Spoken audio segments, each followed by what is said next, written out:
I'm here to talk about success, right?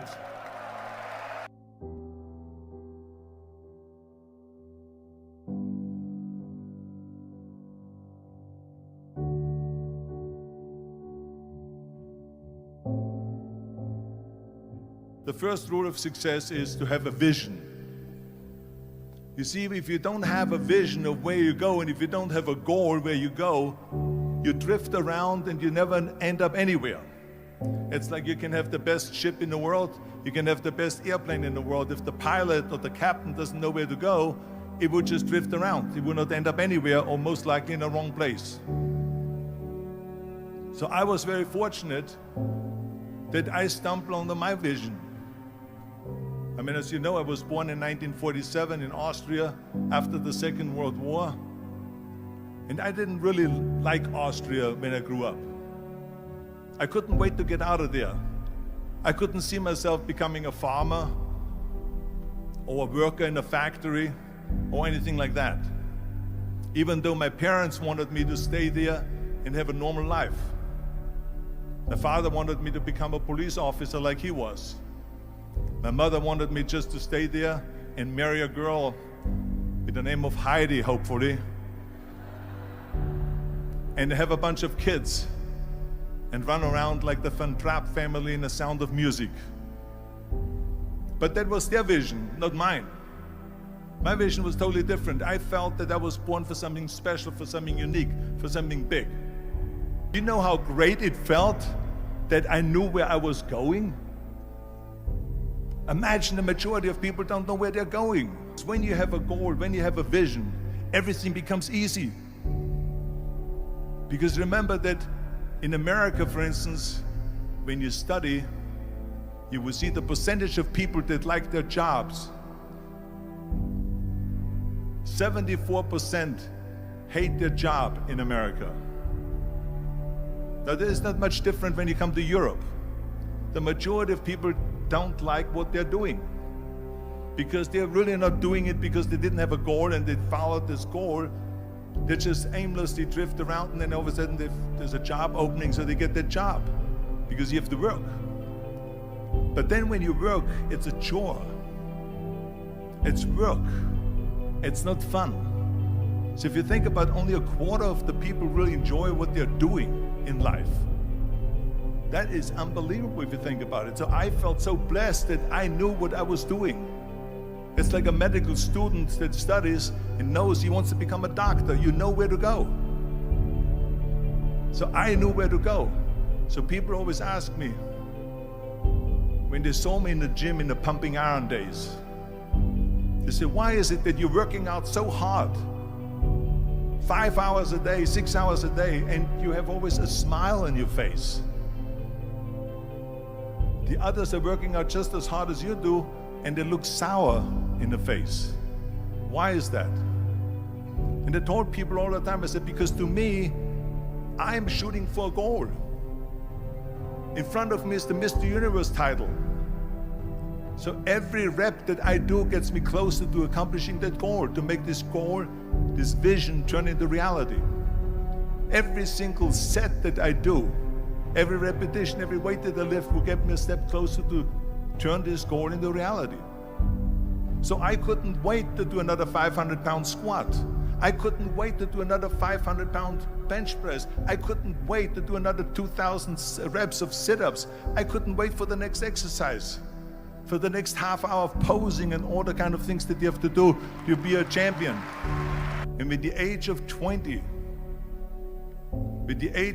I went to London and I won the Mr. Universe contest as the youngest Mr. Universe ever. And it was because I had a goal. So let me tell you something, visualizing your goal and going after it makes it fun. You got to have a purpose no matter what you do in life. You got to have a purpose. So that's rule number one, have a vision. Rule number two is, don't listen to the naysayers. Don't listen to the naysayers.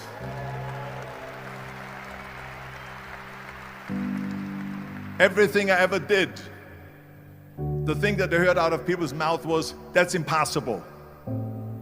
that can't be done or no. So whenever someone said to me, it can't be done, I heard it can be done. When they said no, I heard yes. And when they said it's impossible, I heard it is possible. I'm a strong believer of what Nelson Mandela said, that everything is always impossible until someone does it. Well, I'm going to be the one, I said to myself, I'm going to do it and I'm going to show it to them. Maybe it has never been done before. That's perfectly fine with me. But I'm going to do it. And I did not listen to the naysayers. The next thing, the third point that I'm going to make to you is, before we sit down with Jürgen and talk about the rest of the three, is work your ass off. There is no magic pill. There is no magic out there.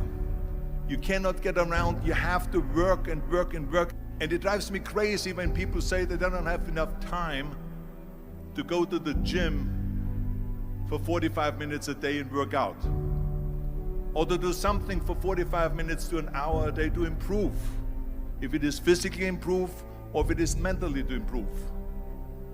Imagine you read 1 hour a day about history. How much you will learn after 365 hours in 1 year. Think about if you study about the history of musicians, of composers, how much you would know. Imagine if you would work on a business, on some business that you want to develop every day for an hour. Imagine how further along you will go and get. So it drives me nuts because when people say we don't have the time, we have 24 hours a day. We sleep 6 hours a day, so that gives you still 18 hours. And there's someone shaking their head out here in front. They say probably, I don't sleep 6 hours, I sleep 8 hours, right? Or just sleep faster.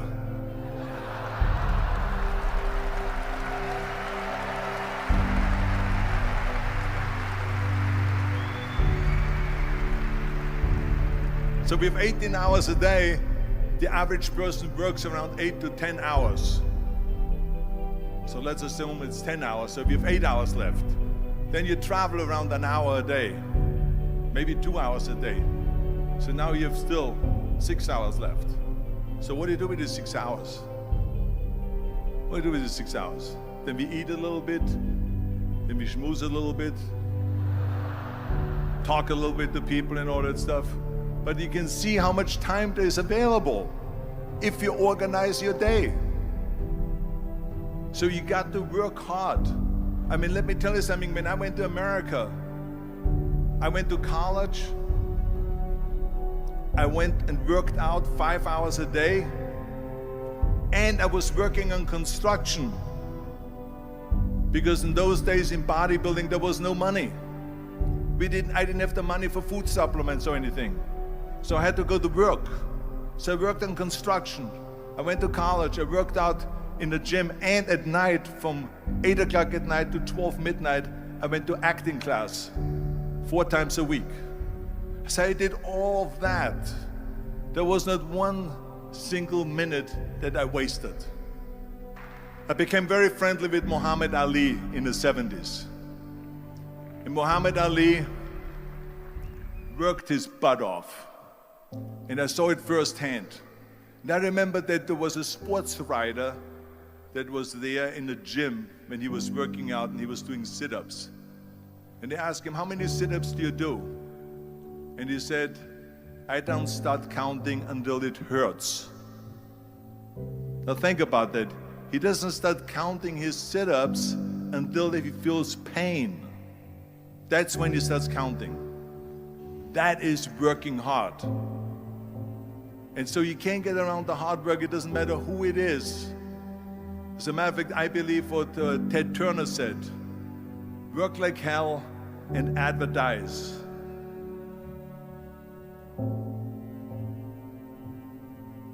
You get it?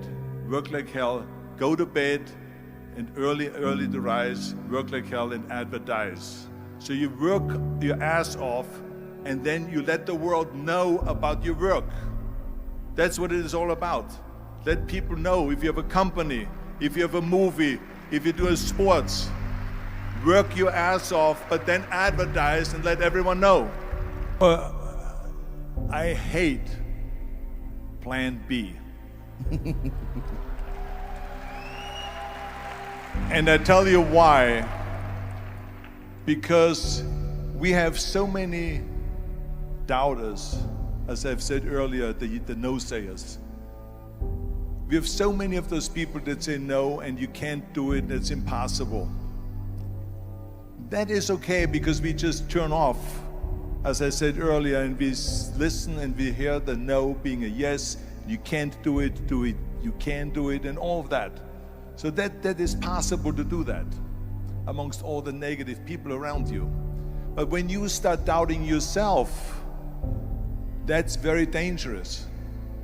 Because now what you're basically saying is that if my plan doesn't work, I have a fallback plan, I have a plan B. And that means that you start thinking about plan B, and every thought that you put into plan B, you're taking away now that thought and that energy from plan A.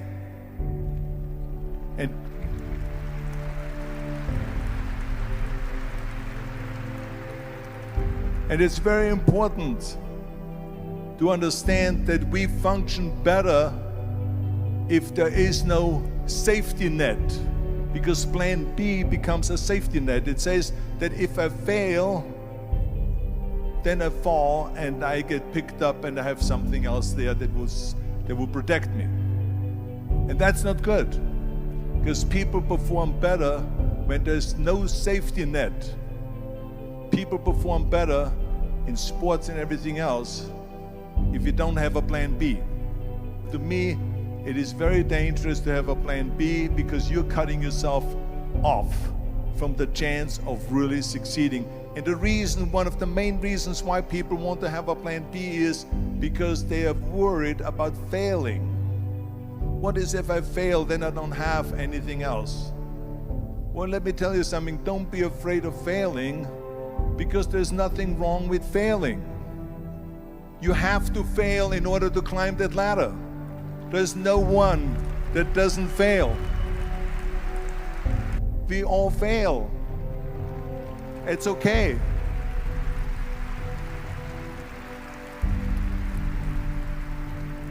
What is not okay is that when you fail, you stay down. Whoever stays down is a loser. And winners will fail and get up, fail and get up, fail and get up. You always get up. That is a winner. That is a winner. Hey, we all lose. We all have losses. This is okay. And this is why I say don't be worried about losing, because when you're afraid of losing, then you get frozen. You get stiff. You're not relaxed. You got to be, in order to perform well in anything, if it's in boxing or if it is on your job or with your thinking, is only happening when you relax. So relax. It's okay to fail. Let's just go all out and give it everything that you got. That's what it is all about. So don't be afraid to fail. This is one of my 6 rules to success. You can only feel complete as a person if you think about what can you do for your fellow member around you that maybe needs help. I felt like that. Everyone has a different motivation why you get into that.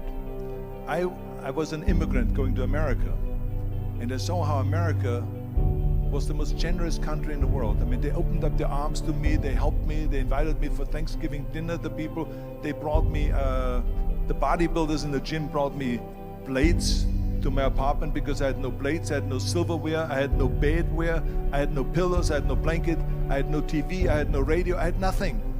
They brought it to my apartment. They helped me.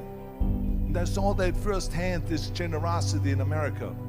And I said to myself, as an immigrant that is being embraced with open arms, that I need to go and make sure that I give something back.